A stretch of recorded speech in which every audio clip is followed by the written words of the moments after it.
Mi pasión es Bogotá. Concejal Rolando González, tiene la palabra hasta por 15 minutos, concejal. Gracias.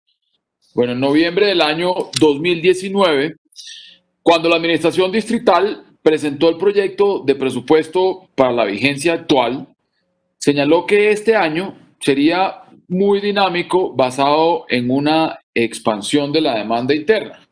Esta iba a ser propiciada por un aumento del gasto público, el consumo y la inversión, y conforme a esa dinámica, abro comillas, manifestaba que en Bogotá la actividad económica también está en una fase de repunte. Sin embargo, la pandemia cambió esta situación, por donde se mire. Como lo acaba de manifestar el concejal Colmenares o como lo manifestó en la mañana del día de hoy, no existe sector o actividad económica que se escape de la profunda crisis que está viviendo la ciudad en estos momentos. Pero pareciera que el gobierno distrital no entendiera que detrás de cada negocio que estuvo cerrado, de cada una de las actividades que duraron varios meses sin funcionar, no solamente está el propietario, sino igualmente están sus empleados, los proveedores o el propietario arrendador del predio donde operaba el establecimiento. El 95% de las empresas en la ciudad son empresas pequeñas, hechas a pulso con recursos familiares, no corresponden a grandes conglomerados económicos. Mucha población ha quedado cesante que trabajaba en sectores que quedaron vulnerables como restaurantes, bares y el comercio al detalle como tal. Si a esto se adicionan otros fenómenos que no son medibles ni cuantificables económicamente, pero que tienen un impacto cotidiano sobre la vida y la economía, el panorama es mucho más alarmante. A la fecha, a pesar de la nueva normalidad, existen múltiples sectores que no han logrado reabrir su actividad económica. Si hacemos un mapeo de actividades económicas, muchas se mantienen a la deriva y evidencian un completo abandono por parte de las políticas de reactivación del distrito. El apoyo a los empresarios durante la actual coyuntura ha sido limitado. El denominado Sistema Distrital para la Mitigación del Impacto Económico, el Fomento y Reactivación Económica no se ha concretado en acciones plausibles. Aún no vemos cómo se está impulsando el tejido empresarial local en la ciudad. Y este llamado a atención ya lo habíamos hecho incluso en el debate de oposición que hicimos de reactivación local hace unas semanas. Desde el gobierno distrital y las alcaldías locales, pues este proyecto no trae una propuesta en concreto sobre este aspecto. Acá vale la pena reconocer el enorme esfuerzo institucional de la Secretaría de Desarrollo Económico, entidad que, como ya lo han dicho varios concejales durante el desarrollo de este debate e inclusive en debates anteriores, en fin, con escasos recursos ha logrado aliviar la situación de muchos empresarios de la ciudad. Y si uno revisa este panorama, que es el cotidiano de nuestra ciudad, el proyecto presentado por la administración en sus dos versiones, tanto el pasado como el que tuvo la oportunidad de ser ponente, como el actual proyecto, no se compadece con el mismo. Me llama la atención el discurso del secretario de Hacienda, señor secretario. Ahorita creo que tuve la oportunidad de manifestárselo. Que usted disfraza la reforma tributaria bajo un concepto de solidaridad y donde se mencionan que hay unas actividades ganadoras.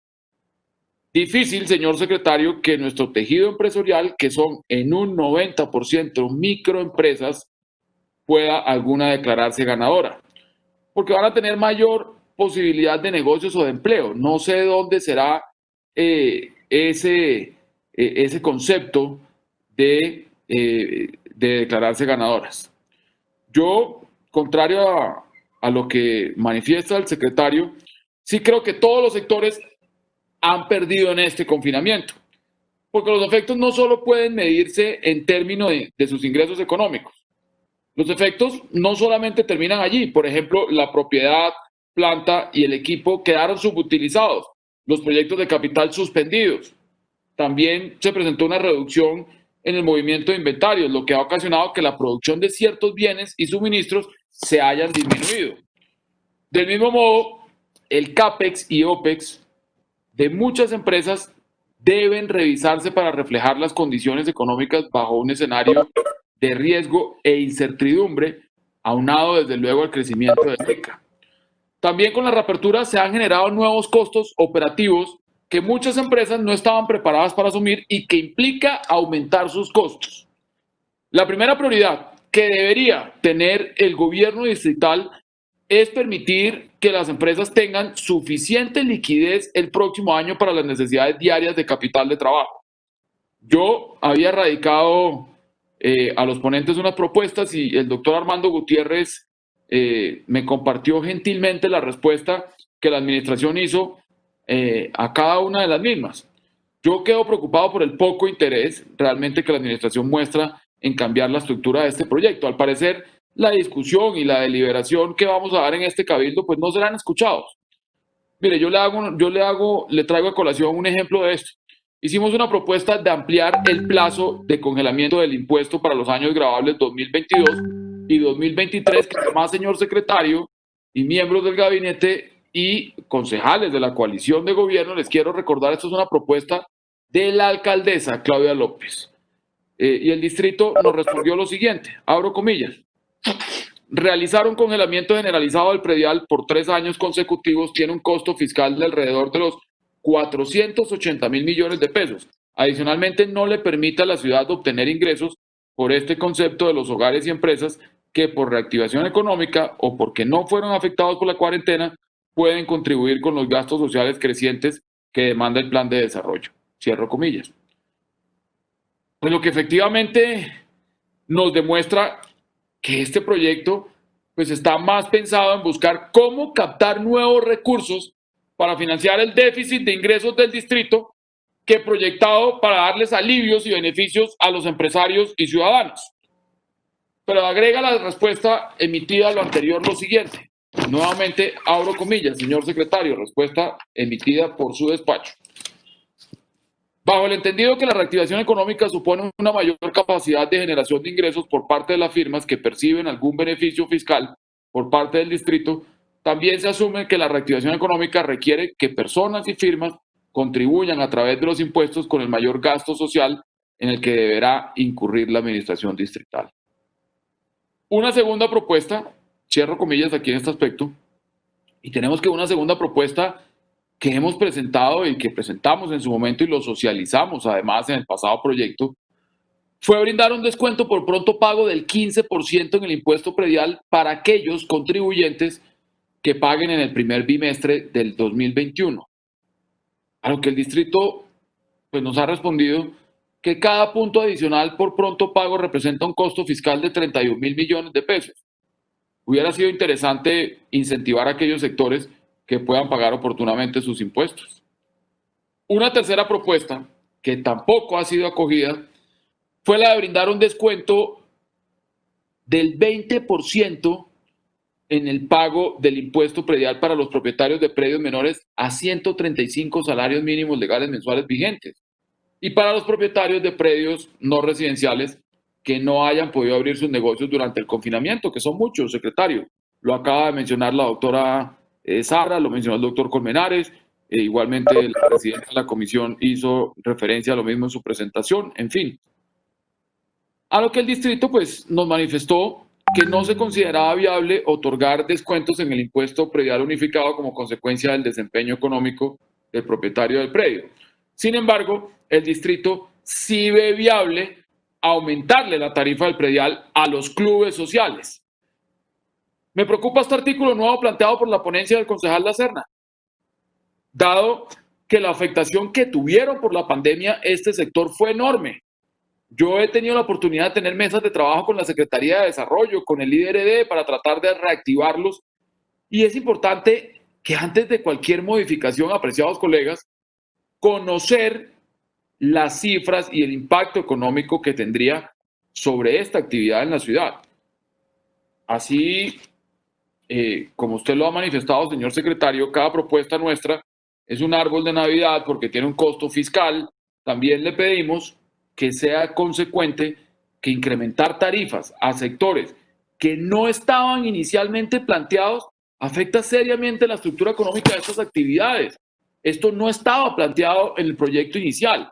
Este es un sector, señor secretario, que se lo puede decir su par, la señora secretaria de Desarrollo Económico, genera 20.000 empleos directos y trabaja con una población femenina cabeza de hogar y con jóvenes que sacan sus estudios adelante. De llegarse a concretar esta iniciativa, planteada por el concejal Lacerna, va a representar un duro golpe al empleo. ¿De dónde cree que van a sacar la diferencia del valor que pagarían adicional al que ahora tributan? Pues reduciendo sus empleos, como hacen la mayoría de los empresarios cuando les suben los impuestos. Entonces yo sí le pediría que revisáramos, colegas, tanto administración distrital, con lupa este aspecto. Esta mañana les compartí a todos los concejales un documento que fue remitido por el gremio de telecomunicaciones. Esta tarde, ya en minutos, tendremos un conversatorio con estas asociaciones, pero les comento brevemente. El incremento del ICA de este sector en Bogotá pasaría de tener 5.16 puntos porcentuales por encima de Medellín y 1.56 puntos porcentuales más que Barranquilla, aspecto que disminuye la competitividad de la ciudad frente a otras capitales y regiones del país. Quiero recordar que los incrementos en el ICA para varios sectores ya estaban pensados antes de la pandemia. Simplemente vieron este proyecto como una oportunidad para presentar estos cambios tarifarios. Los cambios propuestos en las tarifas no es el resultado de un estudio técnico riguroso que dé cuenta frente a los efectos negativos de estos valores sobre estos sectores. Lo observamos incluso cómo cambian y manipulan las cifras con un único interés alcabalero. Propusimos unos cambios en el régimen simple que no fueron aceptados. Quiero manifestar que las tarifas que presentan el proyecto afectarían el objetivo de formalización que se pretende. Es más que evidente que estas tarifas ya estaban en las proyecciones de la Secretaría de Hacienda desde que se hicieron los análisis de la implementación de la ley de crecimiento y no obedece a un plan de reactivación de la economía como ustedes nos quieren hacerlo creer en este proyecto. Ustedes pueden observar en el proyecto de presupuesto del año 2020 que fue traído a este Consejo el pasado mes de noviembre, reitero, que ya estaba el estudio y que este proyecto lo que hace es incorporarlo, pero sin ninguna consideración adicional por la actual coyuntura de la pandemia. Con una alta tarifa de ICA en el simple, es casi imposible que un empresario reciba los estímulos de la formalización como consecuencia de esto. No le va a interesar a estos empresarios tener más empleados en su nómina registrados como formales o mejorar sus ventas electrónicas. Finalmente, quiero insistir en una estrategia que permita fortalecer el sistema unificado y distrital de inspección, vigilancia y control. Esta no es una idea propia, desde luego, ya se venía trabajando en el periodo pasado con varios concejales. De nuestro análisis, priorizar los alivios tributarios sobre los incrementos de los tributos como política de reactivación pues era importante en este proyecto. Sin embargo, pues se ha optado por un camino diferente, como lo es el de aumentar los impuestos. La economía de Bogotá en este momento, señor secretario, está en cuidados intensivos y este proyecto profundiza dicha situación. Efectivamente, se comprueba nuestra tesis planteada cuando tuvimos la oportunidad de estudiar el plan de desarrollo. No estamos ante un nuevo contrato social, sino lo que estamos es profundizando, señor secretario, un nuevo cobro social para Bogotá. Muchas gracias, señora presidenta. Yo le cedo el uso de la palabra al doctor Jeffer Vega, concejal de la bancada de Cambio Radical. Muchas gracias.